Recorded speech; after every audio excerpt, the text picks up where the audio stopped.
Ça y est les gars, on y est. Les Layer 2 sont lancés hein, sur Caspa, donc ça c'en est un.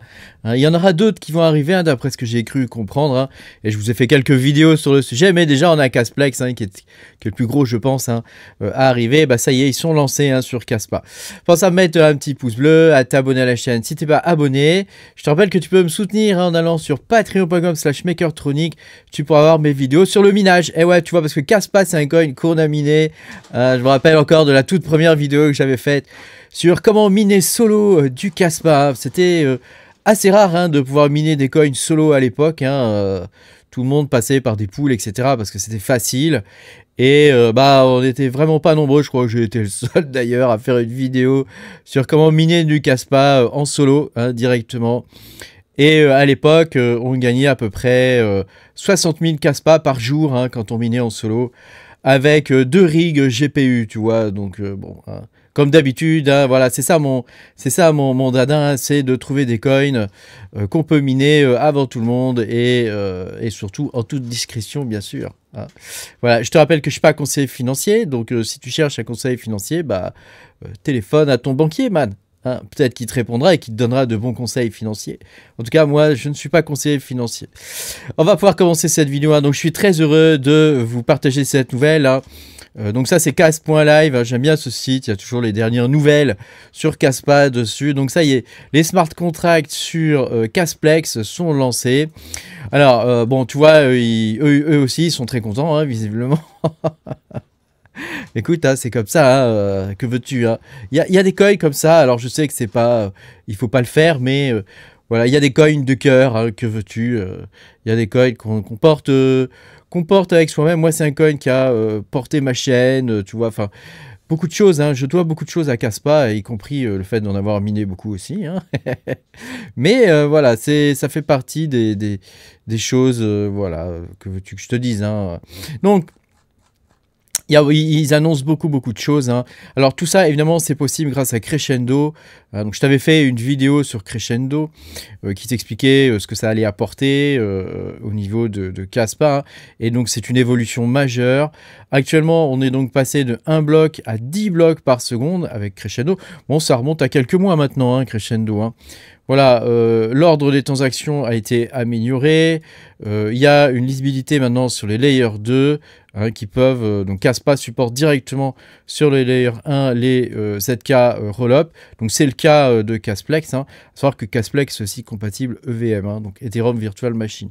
Ce qui veut dire que si tu développes en Solidity, bah, tu peux prendre ton code Solidity et tu peux le coller sur Caspa. Il va s'exécuter dans la seconde, hein, contrairement... contrairement à ce qu'on peut voir sur Ethereum. Voilà. Et puis, voilà, il a posé les bases de développement. Hein. Faut savoir qu'il y a des nouvelles choses hein, qui vont arriver sur Caspa, comme les VProg. Hein, c'est quelque chose que je t'avais expliqué dans une autre vidéo. Et bah oui, parce que l'écosystème Caspa est en continuelle évolution. Et je te rappelle que Caspa, c'est un proof of work. Et que tout ce que tu vois là, c'est un tour de force exceptionnel hein, qui a été fait. En particulier, la rapidité et le nombre de transactions par seconde sur Caspa sont juste hallucinants et sont largement au-dessus d'une très grande majorité des blockchains, sachant que ça reste du proof of work hein, quand même. Hein. Donc tu as quand même une sécurité extrêmement accrue et on ne peut pas intervenir sur la blockchain pour la modifier vu que c'est du proof of work, hein, ce qui n'est pas forcément le cas, hein, je le rappelle, hein, de tous ces coins en proof of stake hein, qui peuvent, via des MEV par exemple, ou des petits logiciels qui s'interfacent au niveau du node, pouvoir réorganiser les transactions, voire en obfusquer certaines, voire en supprimer ou en empêcher d'autres. Hein. Là, on ne peut pas faire ça sur Caspa, ce n'est pas possible. C'est comme sur Bitcoin, hein, c'est pas possible. Hein. Donc alors, qu'est-ce qu'il y a de bien hein, dans ces smart contracts là, qui arrivent sur Caspa? C'est quoi l'intérêt de tout ça? Hein. Alors, bah déjà, c'est compatible EVM, c'est-à-dire que ça, c'est un vrai tour de force. Tu peux prendre tes programmes Solidity, hein, tous les smart contracts que tu as développés en Solidity, et tu peux les porter directement sur Casplex. Hein, ça va fonctionner. Donc, je te rappelle que Casplex, hein, c'est quelque chose, ce n'est pas Caspa, mais c'est développé avec la Caspa Ecosystem Foundation. Hein, donc, je ne sais pas les développeurs de Caspa qui ont développé ça.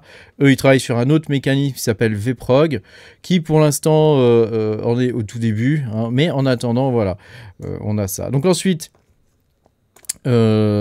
Casplex va utiliser le coin Caspa, hein, pour payer les frais de gaz. Et ça, c'est pas mal parce que tu vois, t'as pas besoin d'avoir un second token ou je sais pas quoi pour payer les frais de gaz. C'est directement payé en Caspa, donc ça, c'est une bonne chose. Les frais sont payés en Caspa, ils sont bridgés depuis le layer 1. Autre chose, hein, donc ce sont des roll-up ZK Snark. Donc ça utilise des preuves Zero Knowledge Proof. Je vais arriver à le dire. Et grâce au consensus GhostDAG de Caspa, bah voilà, on est en dessous de la seconde. Hein. On est en dessous de la seconde pour la validation des ZK Proof, tu vois. Donc c'est quand même assez exceptionnel. Hein. Il y a quand même très peu de blockchains qui peuvent s'enorgueillir d'avoir ce niveau de performance. Voilà, l'usage, il se fait via un bridge qui est bidirectionnel.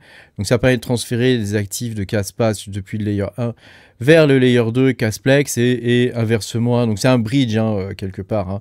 Voilà. Évidemment, tout ça, c'est extrêmement décentralisé. Le séquenceur, tu peux disposer toi aussi du séquenceur si tu veux faire fonctionner le logiciel, le node en gros de Casplex. Hein. Tu peux le faire tourner toi aussi. Il n'y a pas de prérequis particulier. C'est quelque chose voilà, qui monte actuellement à plus de 1000 transactions par seconde. Hein. On est à 1000 TPS au niveau du layer 2, ce qui est, ma foi, très bon, hein, sachant que c'est quelque chose qui a été testé, hein, ça a été battle tested, comme on dit, hein, sur le testnet. Hein, donc on peut s'attendre à ce qu'il y ait quelque chose de très bon au niveau de la mise en production, hein, qui a lieu aujourd'hui. Voilà, quelques petites infos au niveau des performances, hein, et des premières métriques, hein, qu'on a sur le layer 2. Hein.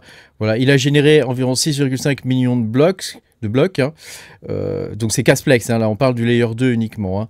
Voilà, avec 24 millions de transactions, 300 000 wallets uniques, environ 1000 transactions par seconde et un block time d'entre 0,9 et 1 bloc par seconde. Hein. Donc on est quand même bien en dessous de ce que offrir Caspa à l'heure actuelle, hein, qui peut monter jusqu'à 10 blocs par seconde, mais ça reste quand même franchement excellent, et j'imagine que c'est quelque chose qui est très robuste, hein, en vrai. Hein. Alors tu peux utiliser MetaMask, hein, tout simplement, hein, pour ajouter Casplex, pour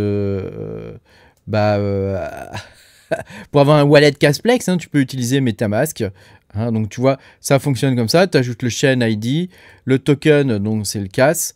Voilà, official website, donc Casplex. Donc, tu as tout ça à remplir. Hein, tu sais, tu ouvres ton MetaMask et tu fais ajouter une chaîne custom, etc. Ça a un peu changé, MetaMask. Ça faisait un moment que je ne l'avais pas ouvert. Hein, ça a un peu changé. Hein, voilà. Oublie pas de bien mettre le bon RPC, hein, pour avoir le bon endpoint. Et voilà. Et puis, tu as l'Explorer ici, hein, de Casplex qui est là. Donc, je te rappelle que voilà, c'est quand même quelque chose qui reste séparé quand même de Caspa, hein. Ce n'est pas Caspa, ce layer 2, hein. C'est géré par Casplex, donc c'est la communauté, hein. Mais voilà, c'est quand même très lié. Hein.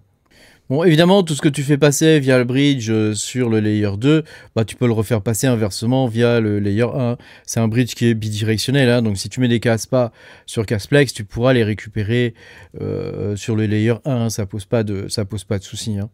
Alors pour les développeurs, ça reste très simple en fait. Hein. Il faut utiliser des outils comme Remix ou Hardhat, voilà, tout simplement. Hein. Et donc tu changes juste le endpoint RPC. Et voilà, tu peux développer, donc tu mets le endpoint que je t'ai montré plus haut, hein, RPC, donc tu mets ce endpoint là, et pour le coup, bah, tu peux directement porter tes smart contracts, hein, qui sont développés en Solidity. Voilà, c'est tout. Hein. Il n'y a que ça à savoir au niveau du développement. Hein. Donc, bon, a priori, c'est quand même extrêmement simple. Hein. Donc, vérifiez quand même toujours, hein, les URL, hein, quand vous les saisissez et que vous les mettez. Hein, vérifiez toujours les URL, hein, pour pouvoir tout simplement pas vous faire avoir. Hein. On ne sait jamais ce qui peut se passer. Hein. Donc là, il te faut Casware pour faire fonctionner ça. Donc ça, c'est le bridge. Tu vois, du layer 1 vers le layer 2 et du layer 2 vers le layer 1. Donc, tu rentres ton adresse, tu mets l'amount of Caspa. Voilà. Il faut évidemment que tu aies des Caspa sur Casware. Hein, donc, tu dois utiliser deux wallets. Hein, donc, MetaMask et Casware, hein, pour pouvoir avoir les deux. Donc à quoi ça sert d'avoir un layer 2 sur Caspa? Bah, ça va te permettre d'avoir tout ce qui est la DeFi, hein, devrait arriver du coup sur Caspa. Donc on devrait avoir une DeFi naissante qui devrait naître avec des DEX, tu vois, avec ce genre de choses. Donc ça devrait pouvoir se développer désormais sur Kaspa, être extrêmement rapide. C'est un peu la même chose que les trucs que tu trouves maintenant un peu partout, hein, sur Solana, Sui, etc. Voilà, ils ont tous, c'est un peu tout pareil, hein, maintenant, hein. Sur BNB, voilà, c'est un peu... voilà, la seule grosse différence, c'est que le Layer 1, là, il est véritablement décentralisé, contrairement par exemple à BNB, où tu as 3 ou 4 serveurs qui se battent. Enfin, je sais pas combien ils ont de serveurs BNB, mais ça reste extrêmement centralisé, et voilà, tous les prouveurs sont validés par Binance, tu vois, donc bon... hein, on voit comment ça fonctionne, quoi. Donc voilà, ça va amener de la DeFi, tout ce qui est protocole DeFi. On va pouvoir utiliser des programmes, des applications décentralisées. Je sais pas moi, des applications de chat, tu vois, ou des choses comme ça. Hein, ça existe, hein, et les faire fonctionner directement sur Kaspa. Donc j'avais vu des exemples de ça, hein, actuellement. Et voilà, ça peut être sympa aussi, hein. Casplex, il est capable de lancer aussi des smart contracts qui sont complexes, pas juste des smart contracts tout simples, hein, comme on peut voir quand même sur certaines blockchains. Là, on peut vraiment aller à fond, hein, exactement comme sur Ethereum. Donc, tu vois, il n'y a pas de raison que ça se développe pas plus. Voilà. En tout cas, moi, je suis super bullish, hein, de pouvoir vous donner cette nouvelle-là. Alors, si on regarde Kaspa en termes de prix, tu vois, bon, on voit quand même qu'on est toujours sur notre cloche. On a eu notre jolie cloche, là, comme ça. Et on aurait pu descendre beaucoup plus bas, mais finalement... tu vois, on reste aux environs de 0,8. Alors, là, sur CoinCodex, tu sais, c'est le truc qui fait des prédictions de prix, hein. Donc, moi, j'aime bien aller dessus parce que, bon, voilà, ça peut donner des idées. Donc, lui, il nous dit que on va, voilà, tu vois, on va rester aux environs de 0,5, de 5 centimes, tu vois, 5, 6 centimes, et qu'on va avoir une nouvelle percée plus tard. Hein, donc ça, c'est en 2026, vers les 20 centimes. Donc ça, et après, il ne voit pas au-delà, mais on peut voir quand même qu'il y a un plateau vers la fin. Donc ça peut être intéressant quand même d'avoir du Kaspa toujours, voilà, ne serait-ce qu'en termes spéculatifs, même si tu n'utilises pas, tu vois, ce qu'on va trouver sur Casplex. En termes spéculatifs, ça peut être intéressant, en tout cas pour l'année 2026, hein, d'après ce qu'il lui dit. Pour l'année 2025, ça semble un petit peu compromis, d'après lui, hein, bon... ça vaut ce que ça vaut, hein, tu sais, c'est jamais incroyable, les prédictions de ce truc-là, mais voilà, bon, ça peut donner des idées, quoi. En tout cas, j'étais très heureux de partager cette nouvelle avec vous. Vive Kaspa, pense à mettre un petit pouce bleu, à t'abonner à la chaîne, et à bientôt pour les aventures. Salut!